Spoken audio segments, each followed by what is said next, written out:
Oh, hello YouTube. Today in the Naughty Librarian, I am going over my May TBR list. I think I picked out a really good group of books for May. Like, to be honest, April was kind of a rough reading month, so I wanted to go into May, fresh start. Like, let's pick all these books I actually really am interested in reading. Maybe that'll like jumpstart things. Fingers crossed. I don't know. I'm also going on vacation in May, so who knows if I'm gonna read all these or not. We'll find out together in the future. But in the meantime, let's just get into what I'm allegedly going to be reading in May. As always, we're going to start off with book club and special projects, and I have 3 of those for this month. I am going to be continuing on my James Bond recap series with Live and Let Die by Ian Fleming. And I'll be honest, just going into this, you'd have to know this book is like absurdly racist. It's alarming how racist it is. This came out in the 50s, in 1954 to be specific, and like if you're just going through like American history, like that was the year schools were integrated, and like this is before Rosa Parks. Like the world was like very full of like white fragility, and it kind of reeks of that in this book. So it's a rough read. However, it does have some of the best action sequences of the whole series. Like, the action sequences in this book alone have been used over like 4 different films. They took pieces of this and put it in different movies because it has so much action. So it does have good elements in it, and also yikes moments. Like, it's a big yikes, but I am going to be reading it and recapping it for the James Bond series.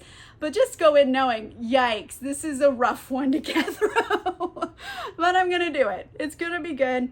I really want this series to succeed, so if you guys are interested in James Bond, please check it out. I'm also going to be continuing on my Anne Rice journey with the Vampire Chronicles, so this month I'm reading Blood and Gold, and I've heard good things. I've heard a lot of people like that this is their favorite book of the series, and they've been excited for me to recap it, so hey, guess what? It's happening this May. This one is basically supposed to be the vampire Marius's life story. However, like, I am concerned because we already know it. All of Marius's story has already been told in other books. Like, we get his backstory in The Vampire Lestat, and then we get more of his backstory in The Vampire Armand, and then when we move on to Pandora, we get that part of the backstory.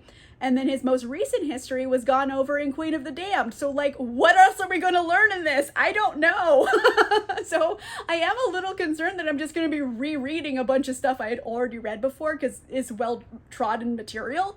So I don't know how this is going to go, but it might be interesting seeing, you know, maybe Marius tell more of it in his own words, because most of his backstory was told from other people's perspective. So maybe that's the key here, but like otherwise I'm like, yeah, I already know what happens to Marius. Like, we have had his whole life story already. But here we are. I'm going to be reading it and reviewing it. It will be on the channel. I am also excited to announce my patron and channel member book club pick for May is Lone Women by Victor Laval.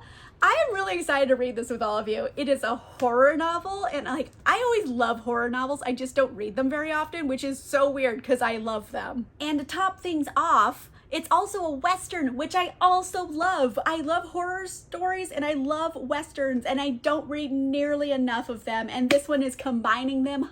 Hot damn, I'm excited. So this is about Adelaide, and everywhere she goes, she carries this big steamer trunk with her, and it is locked at all times because if she opens the steamer trunk, people around here start disappearing.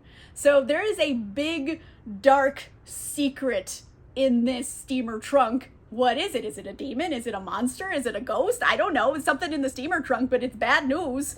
And it's following Adelaide as she's like fleeing for her life, and she ends up in, Western era Montana, trying to, build a homestead with her big steamer trunk. So it's gonna be cool. I'm just very excited about it. It's horror, it's Western, and it's our book club pick. I'm very excited to read this. Also, it is very short. It's so short. How short is this? Yeah, this is only 275 pages. This is well below 300 pages, so this will be a quick read as well. But yeah, it's very fun. Super excited to read this with all of you this month. Next category is romance, and I got 3 of them. I am going to be reading Something in the Air by Suzanne Enoch. This is historical romance. I really like Suzanne Enoch, so I am excited to get into this one. And in this one, we have this married couple. They've been having a perfectly convenient arranged marriage for about 8 years. I'm assuming they're just married in title, and then they just see each other every once in a while, but it's not like a romantic relationship. And then the problems start. Emmeline's grandfather is a duke, right? And he's like having a birthday, and he's like, hey, Emmeline, bring your husband and your 2 children to see me, because apparently this was like a stipulation of inheritance that they have to have heirs. And then her husband, William's like, are what now? We don't have children. So I think they're gonna have to conjure up 2 children to bring with. So it's gonna be very zany. I'm assuming they're going to find some orphans because frankly, in this era, orphans were just so easy to get. They were giving them out like free candy. Like, just, would you like an orphan? Here you go. So they're going to get some kids and try to make this work. It has like a perfect recipe for zaniness. And then I'm assuming like this marriage of convenience is going to turn into a marriage of like sexy times. So I am excited for this one. I think it could be really fun if done well. I am also going to be reading Anna Maria and the Fox by Liana de la Rosa, and this one seems so fun. This is like Victorian era, and we're following Anna Maria, and she is a Mexican heiress, and she is sent to England for a while, and across many a ballroom floor, she keeps getting like hot looks from a Mr. Gideon Fox. And you know, Gideon, he's one of those guys who was born in the gutter, and then he's worked his way up to the upper echelons of like the English society, and he's a member of parliament, and he's actively trying to get more opportunity and choices for everybody in England, not just the elite. So he's kind of, you know, working for the working man, so to speak. And he and Ana Lucia, you know, maybe it's inconvenient that they're attracted to each other, but like things are gonna happen, and then like probably, and then like there's bad guys and stuff, and it's like their romance, and it's gonna be like one of those I want you but I shouldn't but I do situations. And I'm obsessed. I love it. I want to gasp at things. I want to see things and be like, oh, what? That is what I'm most excited for this book, and I think it's gonna give it to me, so very excited for this one. I am also going to read Georgie All Along by Kate Claiborne, and this one in particular, I don't know, I'm on the fence about it, honestly, because this could be amazing or I could hate it. So I'm just excited to figure out which one it's going to be. So it's this contemporary romance. We're following this woman, Georgie, and her life kind of falls apart. So she ends up going back to her hometown. It's like a small town, and she ends up kind of moving in with Levi, who's like, once was a town troublemaker, now is the town hermit. And Georgie's trying to figure out her life because she's always put everyone in front of her whole life, and now she's like, well, I gotta take care of myself, damn it. I don't know how to do that. And she finds this old journal she had full of like adventures she wanted to do. And so she's like, well, I'm going to start doing this. And then like Levi agrees to help her. And then like romance and like character development and like, you know, all of that happens. So if done well, this could be very zany and fun, and I will really like it. If done poorly, I will hate it. So I'm just kind of trying to figure out where this is going to fall. Like, I'm hoping I'll love it, but I'm preparing to hate it. One of those. I'm excited either way. Last category is basically just pretty much everything else I'm reading. So sci-fi, fantasy, mystery, etc. Back on my TBR is A Long Stretch of Bad Days by Mindy McGinnis. I had every intention of reading this in April, and I just didn't do it. I just forgot, honestly. If I'm being honest, it wasn't like I avoided it. I just forgot to read it, and I do want to read this, so it's back on deck for May.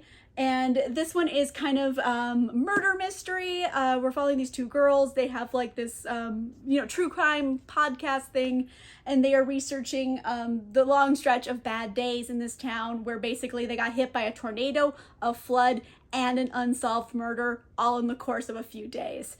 And this unsolved murder, is still unsolved. And they're trying to figure out, who the killer is. However, there's a lot of secrets in this small town that people don't want revealed.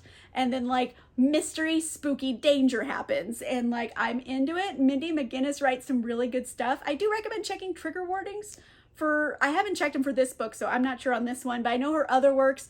It's worth checking because she gets into some very dark content. So I'm excited for it though. I really love her work. So fingers crossed I love this. I am going to be reading Some Desperate Glory by Emily Tesh.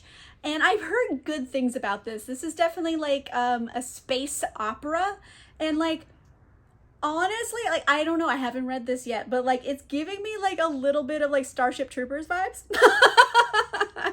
Like mainly like the big twist in that Starship Troopers vibe here. So I'm just gonna call it now. That's what I think is gonna be happening. But we're following this girl, her name is Kier, and she has grown up on this Gaia station, planning on revenging the murder of her planet Earth by these aliens, right? And she is desperately wanting to, like, you know, join the military, have vengeance. This is what she's grown up being indoctrinated into.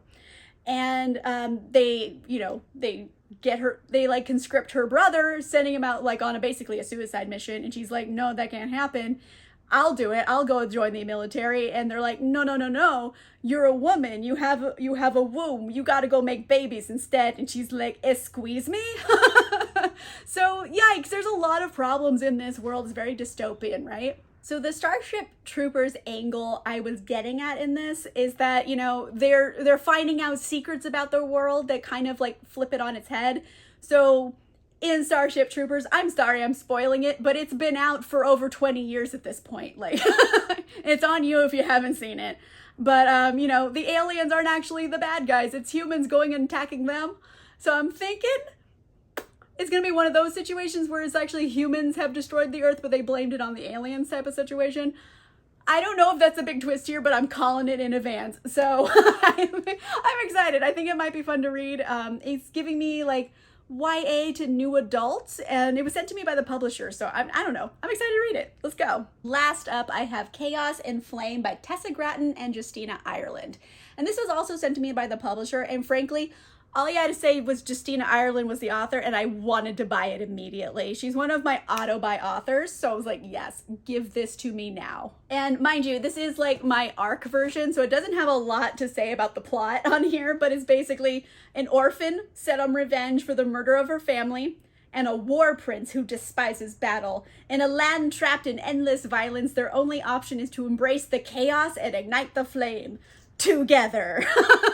So opposites attract. I'm assuming there's going to be like a romance here, but honestly, this was an author pick. Like, they said, do you want this? And I'm like, Justina Ireland wrote it? Heck yeah, I do. So this is like, I'm trusting the author to write a good book. I don't know what this is about. It's definitely YA, but I am just excited to read it because it's Justina Ireland essentially. So yay. I mean, there's a dragon on the cover too, so I'm hoping there's like dragons and shit in this, because if there are, holy shit, I'm just gonna lose my mind. All right, so that is what's on deck for May. I think it's a fair-sized TBR list, but I am excited to get into them.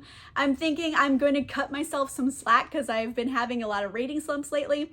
If I'm reading any of these books and I don't want to complete it, I don't have to. I'm just going to keep telling myself that.